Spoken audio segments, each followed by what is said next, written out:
Hello, my name is Craig Nash, and we'd like to welcome you to another It's a Grand Life. And if you were with us last time, you learned all about the adoption process here in Michigan, and quite frankly, about it. It's the same way and very similar in other states. Our guest today is Sarah Harpootlian, and she's from Christian Family Services in Southfield, Michigan. And we loved hearing about the process at CFS, where they are very focused on not only the adoptive parents, but also the birth mom, and the extra steps that Sarah goes through to make sure that the process is fair for everyone. And there's so much involved. But I thought after all that technical discussion last time, let's hear some success stories. So, Sarah, we learned last time that you were a very successful in working with young folks at your church, and then you went back and got some counseling training, and then the plates moved a little bit, and your job at that church was gone. But it sounds like the good Lord opened up a great spot for you to use all of your gifts at Christian Family Services. And you have also been an adoptive parent twice, gone through the process twice yourself. And so not only do you counsel folks on what this is about, but you've been through it as well.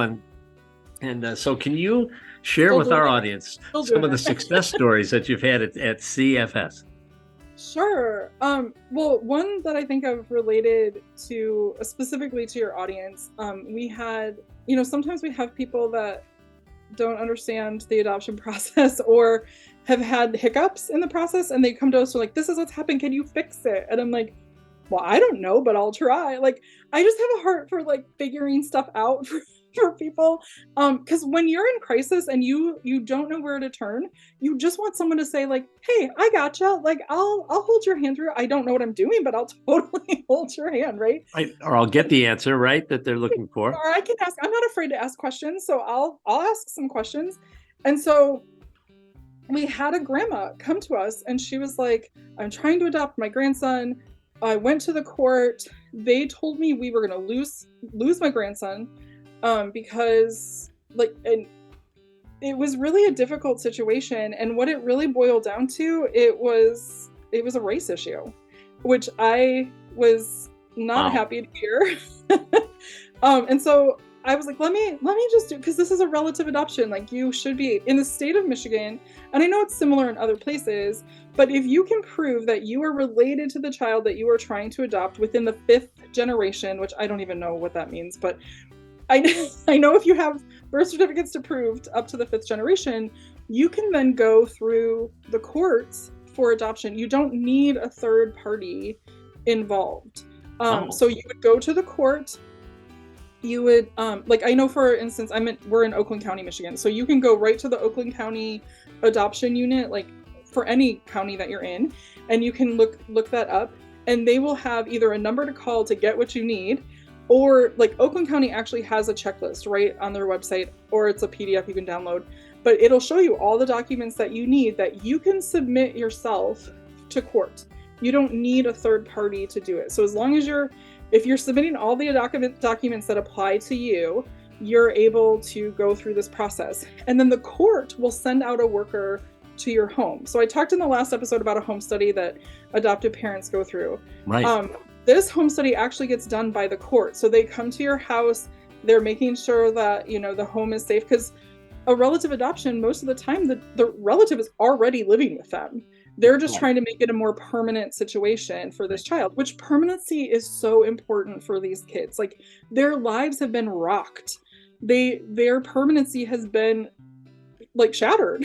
And so they're with a familiar person, but it's not what they were doing before. Even if even the life that they had before, even if it was unstable, it's what they knew. So sometimes having stability in a child's life where it was chaos before is really unsettling for them. And so we think, yes, this is great. They have stability, but it's not the chaos they were used to. So it can be actually unnerving for them. So, but permanency is important. When we can get permanency and we know that the stability is going to be there for long term, that helps them. That helps kids understand, like, okay, this is my place now. This is what the day-to-day looks like now. These are my people that I am like relying on. So permanency is actually very helpful for kids that have come through rough times. It's a rocky road to get to where everyone feels comfortable with that, but it's permanency is important. So anyway, the court comes out to your house, does their own report. Okay. Then we're talking like, I think in Oakland County it's like less than $500 to get them to come out. The court. Whereas like a direct infant adoption that like our agency does, and we're one of the least expensive that we know of, but in total with the home study and the supervision and the adoption fees, it comes to $18,000. Okay. And so it's probably actually closer to 20 once we have to, the extra things we have to do. So we are talking thousands and thousands of different like dollars difference to give permanency to relative placements, which is amazing. I love that there's that option for that. So you mean it's a lot less if it's a family adoption, right? Correct. If you can do a relative adoption through the courts, it is incredibly, I mean, $500 is a lot. But it is less than trying to go through an agency to get it done. So what the information you're giving our audience, this is grandparents raising grandkids, is huge, absolutely huge. You're so let's talk about, and I know you got all this experience in the adoption world, but you're also a trained counselor. When would you say, in your experience, is the best time for grandparents to consider adopting their grandchildren? I think if there's not hope, I think if there's not hope that relationship is going to be restored in a healthy way for everybody. So that can mean different things for different people. Some people, like a guardianship is going to be fine. I know grandparents are like, we're just going to do a guardianship. Like it is a permanent guardianship, but that can be changed. Adoption is a permanent plan. Like it's really difficult to get an adoption like overturned. Right.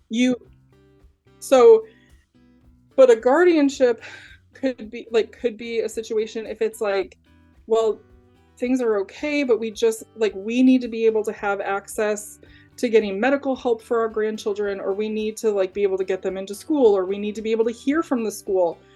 Because if you just if your child just brings their child to you and says, here, take them to school, you can take them to school, but you can't get any information. Like you're not having parent-teacher conferences. You're not getting access to information. Sarah, that's what we had last year before we became guardians of our granddaughter. There was no knowledge of what homework needed to be done. Oh, there's a brownie troop starting up. We didn't know about that. There were all these events at the school, and these little ones, they need to connect with their friends because you want normalcy in their life, and Absolutely. And that's that's the greatest gift that a grandparent can give their grandchild is normalcy and stability. And so if there's no hope, you're saying now I talk a lot all the time. It's hard to not have hope, right? Like it's hard to not have hope. It's hard. Well, grandparents are the most optimistic people on the planet. You have to be, it's your kids. And we love our kids and we love our grandkids. But we've talked to folks on our program where the kids are in and out of rehab, and they're in and out of situations with the law, and in some cases in and out of jail. I mean, how long do you? And in fact, I know a lot of grandparents that don't even share that with the grands. That their mother or father is having these altercations with substances and also with the court systems. They're not letting them know that because that's not edifying.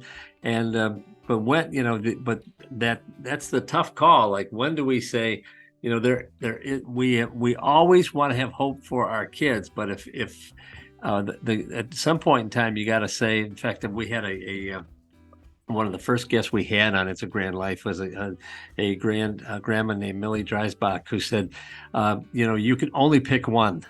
You can it's either your child or your grandchild, and and one of the two really does not have the resources to make the right decisions, and they're like 9 or 10 years old at the time.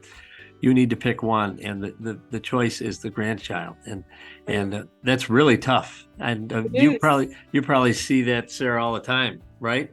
Yeah. Well, so as you were talking, like how I'm thinking of it is like So we have open and semi-open adoptions, closed adoptions. When our adopted children turn 18 in the state of Michigan, they are legally allowed to get their identifying information. So they can know their mom, they can know their dad, they know their name at birth, whether they had a name or not. Sometimes that's really tough when they find out their parents didn't name them.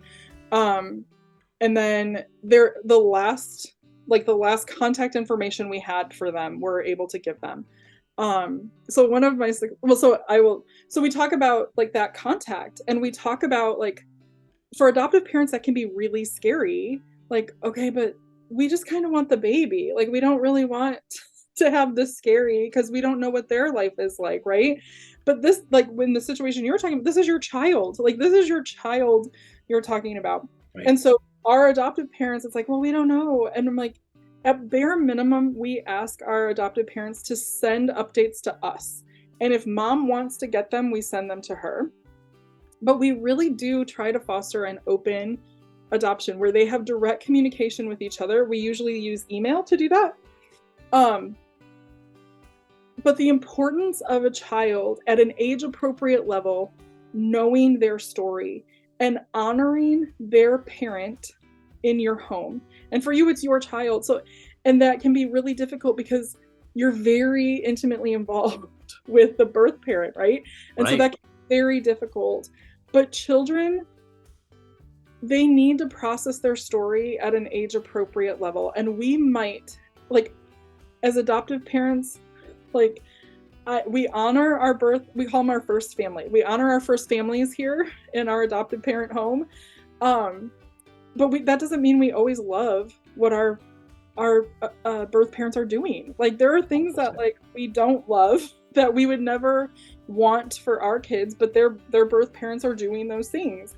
And we can still honor that person that gave our children life in our home without, like, condoning the action. Now, my 9-year-old is pretty smart, and he's picked up on some stuff. And so he asks really great questions, but we always have it under the umbrella of, we love this person, we honor this person in our home because they gave you life, and we want to honor them. They are important to you, so they are important to me. And I think that can be the same in your situation, where you can honor the person. You can talk about how much you love the person, the mom, the dad, without it being so, like, re-traumatizing to your grandchildren. So I think that that's really important to do. I do too. I think so. For an adoption to be a smooth transition for the family, what would you say our listeners need to know? I know you've highlighted it. There's two paths. There's if it's a family, or what do you call that, a relative adoption? Yeah, a relative adoption. A relative adoption. They don't have to go through an agency. They can just follow the process at the county level and pay a fee somewhere in the neighborhood of $500. And for every county, but yes, for every county. And as long as they cross their T's and dot their I's, they are going to follow through this with shining colors, do everything right, and the process is handled soup to nuts. And the other way is they deal with a professional group like Christian Family Services of Southfield, and you walk them through the process. You have the inspections in the home, and you have any additional counseling services or anything else that they need. But that is a bigger process. Yes. And then adopted parents go through a lot of training with us. There's like over a 2-hour session they go through with me, and that makes sure they get through all the state mandated training. That's great. We have just over 10 hours of training that we require of our adoptive parents, so that they understand, like, different trauma. Like, if you know me for 3 seconds, we've talked about trauma.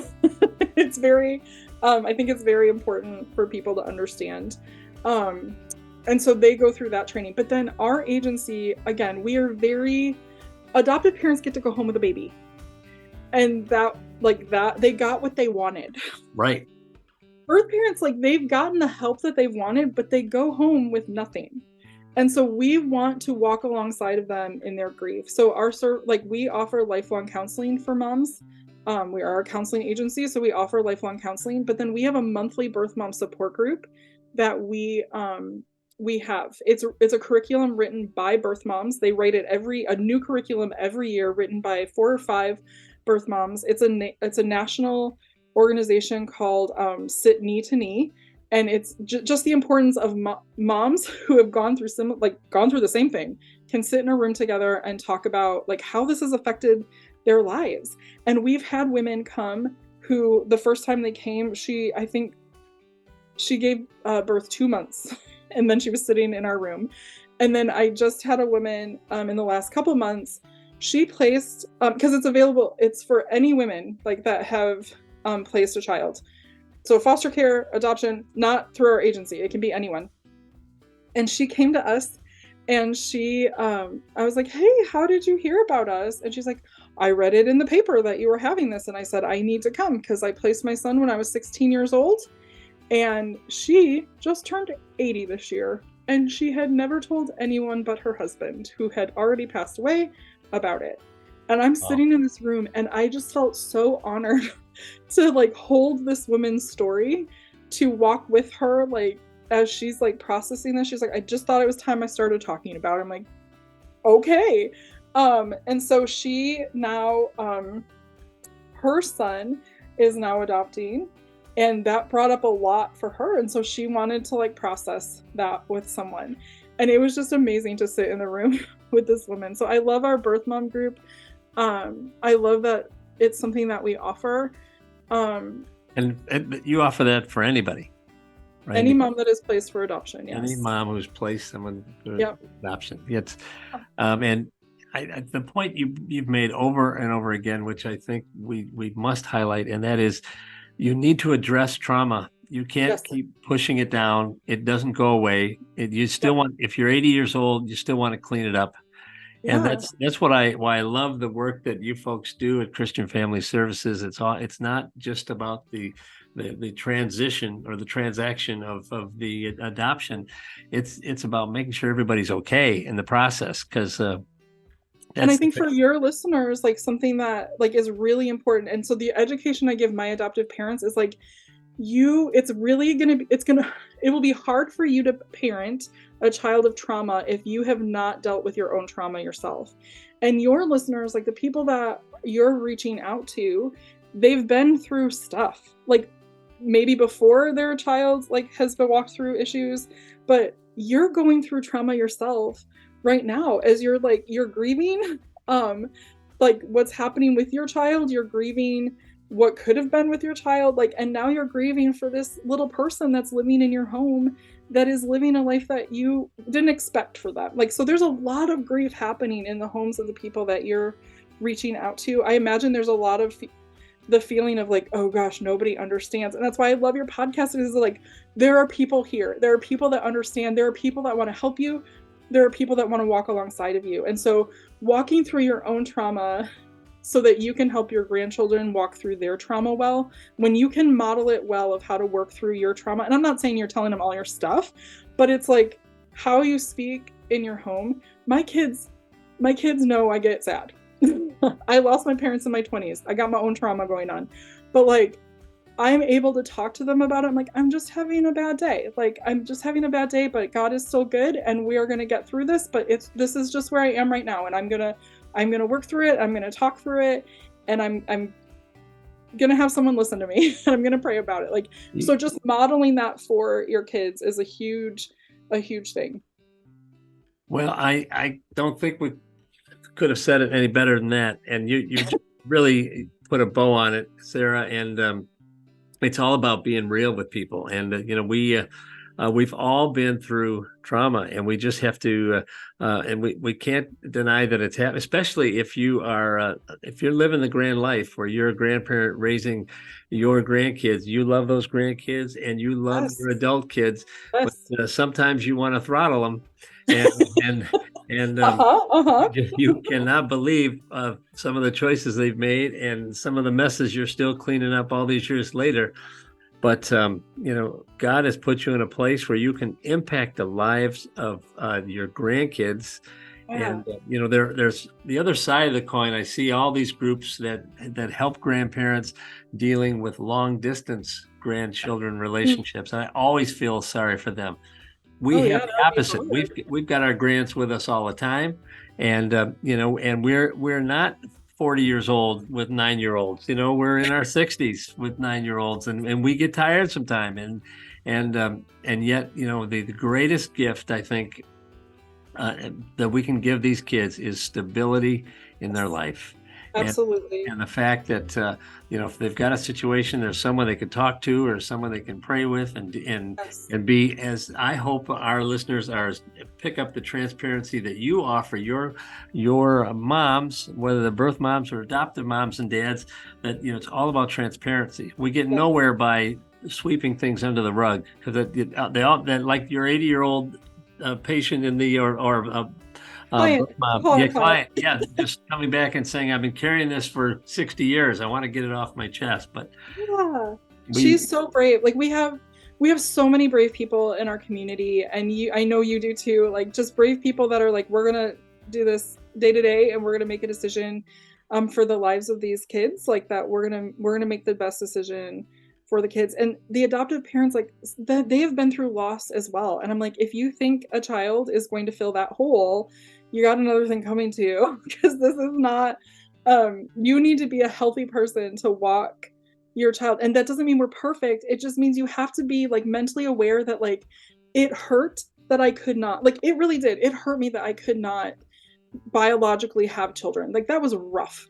right, If I were to walk into my adopted kid's life and be like, you're the child I couldn't have, like that's too much for them to hold. That's right, not fair to them. And so you've got to deal with your own stuff before you bring a kid into your home. And I'm not saying I'm not saying you have to be perfect, but you just have to be aware. Like, so my oldest, like his trauma doesn't trigger my trauma. My youngest does, and he knows it because we talk about it. I'm like, and he will literally say, your stuff is triggering my stuff, Mom. And I'm like, yes, sir, it is. to your room. I'm so sorry. I'm like, how about we take a break and we come back at it? And he goes, that sounds good. So we'll take a break.